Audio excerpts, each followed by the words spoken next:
That's Daniel Gallas there. Now, a new report finds that as many as 350 million businesses would begin exporting goods for the first time if they embrace the power of digital technology. A Dubai-based government initiative finds that export costs could fall by as much as 85% if firms adapt a fully digital supply chain. Well, what does all that mean? With me now is Gautam Sashetal, who's CEO of DMCC, the government initiative behind the report. And thank you very much for joining us here on World Business Report. First of all, I'm curious, what exactly is digital trade? How does it work? Very interesting question.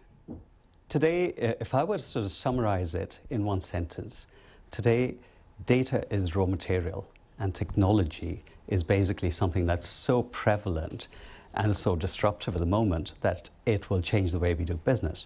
So what does that mean actually? Use of technology is not just about improving internal processes and reducing the cost of production, but it's about digitalization is about adopting the transformative power of technology, if I could say that, throughout the business cycle. So it's the way you collaborate with suppliers in open supply chain webs. It's about adoption or early adoption of new technologies, and such as some of the things that you've been seeing emerge, 3D printing, cloud computing, and most importantly, it's about the customer, putting the customer at the heart of it, new ways of servicing the customer, analyzing, understanding the data, and really being able to serve the customer more efficiently at a lower cost. So it's basically using technology to become much more efficient in terms of trade and how you do business. Completely. And what that will do, we believe, looking at the report, by the way, the report can be accessed at futureoftrade.ae. That's where the entire report is. But yes, it's about what digitalization has the ability to do is basically to level the playing field, if I may.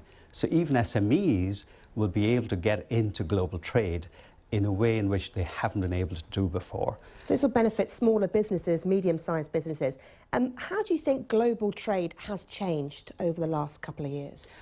I think if I go back a bit to statistics, so if you look at the report says that over the last 4 decades, global trade has grown roughly at about 1.5 times the growth in GDP.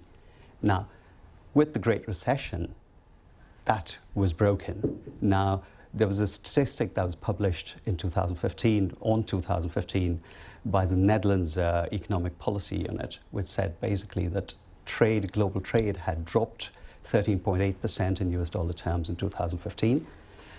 And in volume terms, trade had grown by 2.5%, whereas global growth was 3.1%.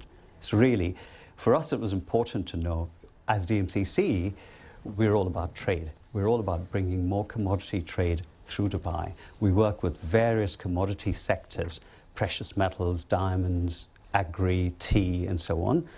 And we also are the largest and fastest growing free zone in Dubai. Okay. We have over 11,000 companies, 11,700 companies involved in all aspects of business. So it was very important for us to analyse the future of trade. Okay, well, we know where that website is. Thank you very much indeed, Gautam, for joining us here on World Business Report. Thank you, Marion.